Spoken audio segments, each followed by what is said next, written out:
کا جواب دے دوں اور ختم کروں کہ یہ مسلک کے اعلیٰ حضرت کیا پانچواں مسلک ہے اور کہاں سے آیا؟ کسی نے سوال کیا ہے بھائی مسلک کے اعلیٰ حضرت نہ پانچواں ہے، نہ چھٹواں ہے، نہ چوتھا ہے، نہ تیسرا ہے۔ مسلک چار ہی ہے جس معنی میں وہ مسلک کو سمجھ رہا ہے، حقیقت میں وہ چار مسلک ہی نہیں ہے، اس کو یہی غلط فہمی ہے لوگوں کو۔ وہ جو چار ہے وہ مسلک نہیں ہے، وہ چار مذہب ہے۔ وہ چار کیا ہے؟ مذہب ہے۔ اور مسلک ہر بزرگان دین کے طریقہ تعلیم کو مسلک سے تعبیر کیا جاتا ہے، لیکن اس زمانے میں مسلک کے اعلیٰ حضرت کی اصطلاح اس لیے بیان کی جاتی ہے، اس لیے اس کو نام سے پکارا جاتا ہے یا منسوب کیا جاتا ہے کہ کئی ایسے فرقے ہیں اس وقت جو چاروں مذہب کو مانتے ہیں، اس میں بعض حنبلی ہے، بعض شافعی ہے، بعض حنفی ہے، مگر ان کے عقیدے اہل سنت کے خلاف ہے۔ جیسے دیوبندی لوگ وہ اپنے آپ کو حنفی کہتے ہیں، مگر عقیدہ کیا ہے؟ رسول اللہ مر کر مٹی میں مل گئے، نبی بڑے بھائی کی طرح ہے، حضور کو علم غیب جو ہے ایسا جیسے جانور اور پاگلوں کو ہے، نبی کے بعد بھی کوئی نبی آ سکتا ہے، یہ ان کے عقیدے۔ اولیاء کی بارگاہ میں جانا شرک ہے، ولیوں سے مانگنا شرک ہے، یہ سب عقیدے دیوبندیوں کے۔ اب وہ بھی اپنے آپ کو حنفی کہتا ہے، ہم بھی حنفی ہے۔ کیسے امتیاز ہو کہ کون سا حنفی بھائی؟ جو نبی کو زندہ مانتا ہے وہ، یا جو نبی کو مردہ مانتا ہے وہ؟ کون سا حنفی بھائی؟ حنبلیوں میں آ جائیے، حنبلیوں میں فرقہ مجسمیہ کے عقائد کے قائل ہے، وہ جو اللہ کے جسم کے قائل ہے، جس کا بانی ابن تیمیہ ہے۔ آج سعودیہ میں جو نجدی جو لوگ ہیں وہ غیر مقلد نہیں، حقیقت میں ہندوستان کے غیر مقلد ہے جو وہابی ہے، وہاں کے حنبلی ہے، مگر عقیدہ ان کا بہت گندا ہے۔ معاذ اللہ کہتے ہیں اللہ کا جسم ہے، ہاتھ ہے، پیر ہے، کان ہے، ناک ہے، اور اللہ اپنے جسم کے ساتھ، اپنے وجود کے ساتھ عرش کے اوپر بیٹھتا ہے اور عرش سے اترتا ہے۔ ان کی کتابوں میں بھرا پڑا ہے، میرے پاس کتابیں بھی یہاں موجود ہے، لیکن اب وقت نہیں ہوتا دکھانے کا۔ بلکہ یہ قاسم نانوتوی دیوبند کے، ان کے بارے میں یہاں تک لکھا ہے، کتاب رکھی ہے سوانح قاسمی جلد اول، کہ مولانا قاسم نانوتوی اللہ کی گود میں بیٹھا کرتے تھے، تو یہ اللہ کے جسم کو مانتے ہیں۔ اور اہل سنت کا عقیدہ اللہ جسم سے پاک، جسمانیات سے پاک، حدوں سے پاک، حدود سے پاک، لمٹ سے پاک، اعضاء سے پاک۔ تو ہمارا یہ عقیدہ اللہ کے بارے میں۔ تو کون سا حنبلی بھائی؟ اللہ کے جسم ماننے والا حنبلی، یا اللہ کو جو جسم نہیں مانتا وہ حنبلی؟ شیعوں میں، پھر شافعیوں میں تفضیلی فرقہ ہے، وہ شافعی بولتے ہیں اپنے آپ کو، امام شافعی کے طریقے پہ نماز پڑھتے ہیں، رفع دین وغیرہ سب کرتے ہیں، مگر عقیدہ کیا ہے؟ ابو بکر صدیق سے افضل حضرت علی ہے۔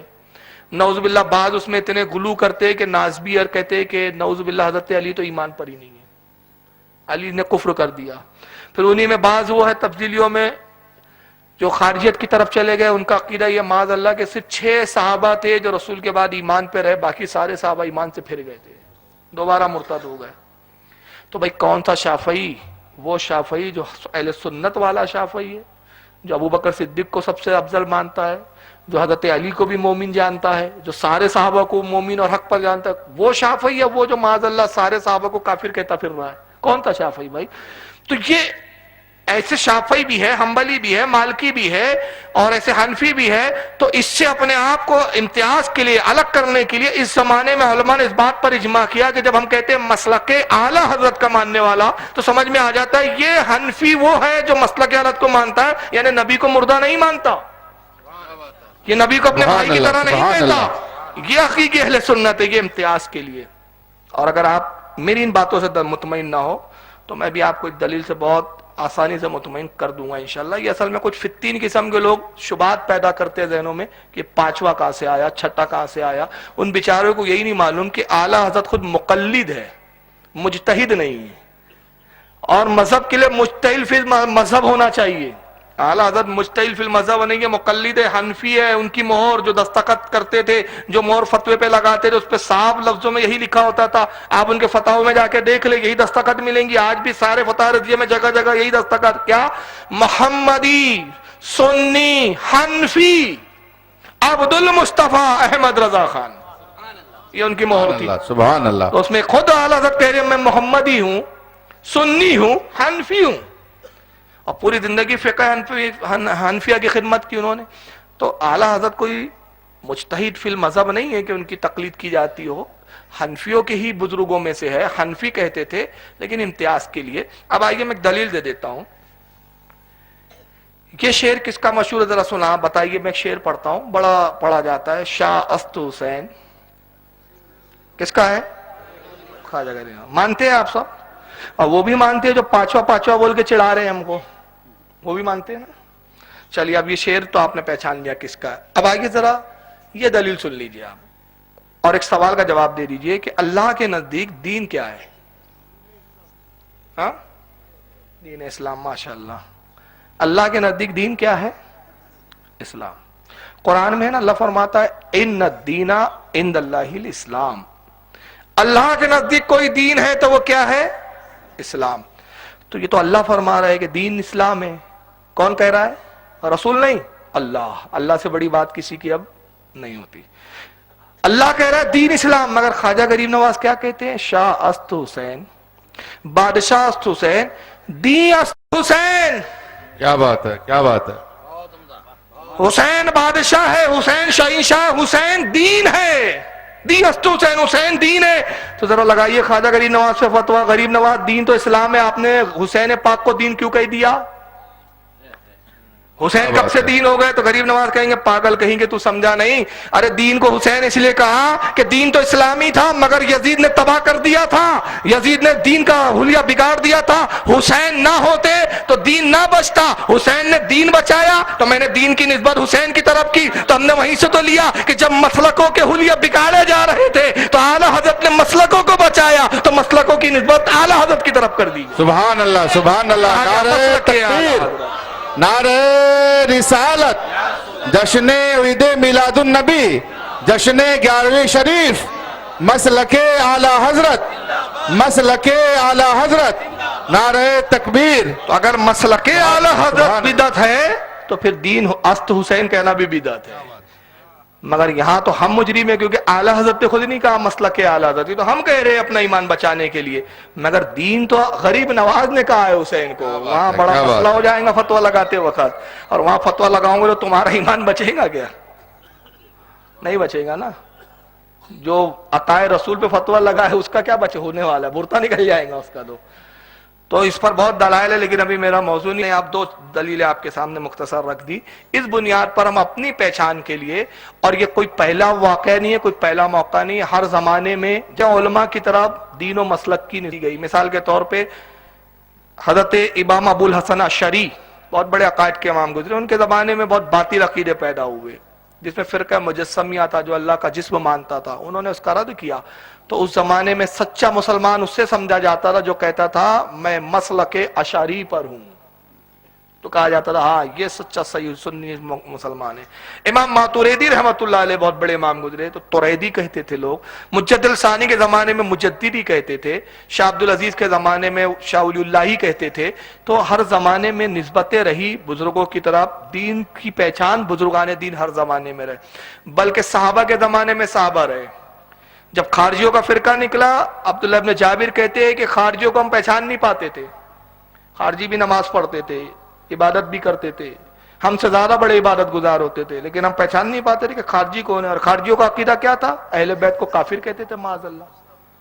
سب سے بڑے دشمن حضرت علی کے تھے. وہ حضرت علی کو کافر کے بغیر, لفظ کے بغیر نام تک نہیں لیتے تھے ان کا, کہتے تھے پکا چھٹا کافر ہے علی. تو صحابہ کرام کہتے تھے کہ ہم کیسے پہچانے؟ تو ہم نے ایک طریقہ نکالا, اور طریقہ یہ نکالا کہ جس شخص کے اوپر ہمیں ڈاؤٹ ہوتا کہ یہ خارجی تو نہیں, ہم اس کے سامنے علی کا ذکر کرتے, چہرے پہ خوشی آتی, سمجھ لیتے کہ یہ اہل سنت سے ہے, ہم میں سے ہے, اور چہرے کا جغرافیہ بگڑ جاتا, آپ سمجھ لیتے خارجی ہے. تو دین کی پہچان کون بنا؟ کون بنا؟ علی. جہاں علی ہے وہاں دین ہے. اور آئیے ایک اور مثال دوں, حضرت حذیفہ ابن یمان چلے لو قدر صحابی ہے. رسول اللہ نے انتقال کے قریب ان کو بلایا. ابن کثیر نے لکھا اپنی تفسیر میں اس کو, وہابیوں کا امام ہے بہت بڑا, یہ ہمارے اہل سنت کے حدیثوں کی کتاب میں تو ہے, ابن کثیر نے بھی لکھا. حذیفہ کو بلایا, سرکار نے کہا حذیفہ تجھے سارے منافقوں کے نام بتا دیتا ہوں, دیکھ فلاں ابن فلاں منافق ہے, فلاں ابن فلاں منافق ہے. مدینے میں جتنے منافق تھے سب کے نام بتا دیے. حذیفہ باہر آئے تو صحابہ نے گھیر لیا, کہا حذیفہ رسول اللہ نے بڑی دیر تک تم سے سرگوشی کی, کان میں بہت دیر تک بات کی, کیا کہا حضور نے؟ کہا حضور نے مجھے سارے مدینے کے منافقوں کے نام بتا دیے, ان کے باپ داداؤں کے نام, ان کے قبیلوں کے نام. باخدا میں ہر منافق کو ایسے جانتا ہوں جیسے بیٹا اپنے باپ کو جانتا ہے. کہا حذیفہ ہمیں بھی بتاؤ. کہا مجھے اندیشہ ہے کہ اگر میں منافقوں کے نام ظاہر کروں تو فتنہ کھڑا ہو جائے گا, یہ سارے منافق میرے دشمن بن جائیں گے, مجھے قتل پہ آبادہ ہو جائیں گے. تو حضرت عمر نے کیا کیا, کہا اچھا حذیفہ نہیں بتاتے ہو؟ دیکھو پھر میں بھی اپنے نام کا عمر نہیں، اگر میں بھی نہ جان لوں کہ کون منافق ہے۔ حضرت عمر نے کیا طریقہ ایجاد کیا؟ جب ان کا دور خلافت آیا تو مدینے میں جب بھی کوئی مرتا تو جنازہ لایا جاتا مسجد نبوی کے پاس، اور رواج اور دستور یہ تھا کہ وقت امیر المومنین ہی نماز جنازہ پڑھائے۔ لوگ آتے کہتے فاروق اعظم سے امیر المومنین آئیے نماز جنازہ پڑھا دیجئے، تو آپ فرماتے حذیفہ ہے نماز جنازہ میں، حذیفہ ہے شریک؟ لوگ کہتے ہے، آپ آتے نماز پڑھاتے اور کہتے نہیں ہے، تو کہتے اب میں نہ پڑھاؤں گا، مجھے ڈر ہے منافق نہ ہو۔ حذیفہ نہیں ہے مطلب منافق ہو سکتا ہے۔ تو جہاں حذیفہ ہے وہاں ایمان ہے، اور جہاں ابو حذیفہ نہیں وہاں شک ہے۔ تو آج کے زمانے میں جہاں اعلی حضرت ہے وہاں سنیت ہے، اور جہاں اعلی حضرت نہیں وہاں ڈاؤٹ ہے۔ سبحان اللہ سبحان اللہ سبحان اللہ، نعرہ تکبیر، نعرہ رسالت، مسلک اعلی حضرت، عشق و محبت، عشق و محبت، عشق و محبت، عشق و محبت، یاد نعرہ رکھیے، تکبیر، نعرہ رسالت۔ یاد رکھیے اعلی حضرت کسی سلسلے کی پراپرٹی کا نام نہیں ہے، کسی رضویت کا نام نہیں ہے، کسی قادری کا نہیں، وہ سارے سلسلوں کے امام ہیں۔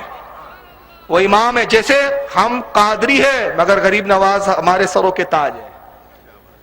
بہاؤالدین نقشبندی کے سلسلے میں ہم مرید نہیں ہیں، سلسلہ نقشبندی ہمارا نہیں ہے، مگر بہاؤالدین نقشبندی ہمارے سروں کے تاج ہے۔ جو بھی ولی ہے ہمارا سرتاج ہے، کیونکہ ولی وہ ہوتا ہے جو سلسلوں میں بانٹا نہیں جاتا، وہ پوری امت کا لیے ولی بن کر آتا ہے۔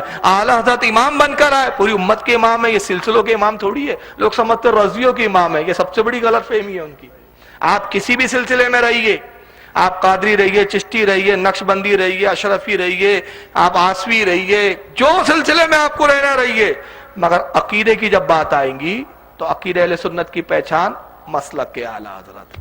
اللہ تعالی ہم سب کو توفیق عطا فرمائے۔ وما علینا الا البلاغ المبین۔ السلام علیکم۔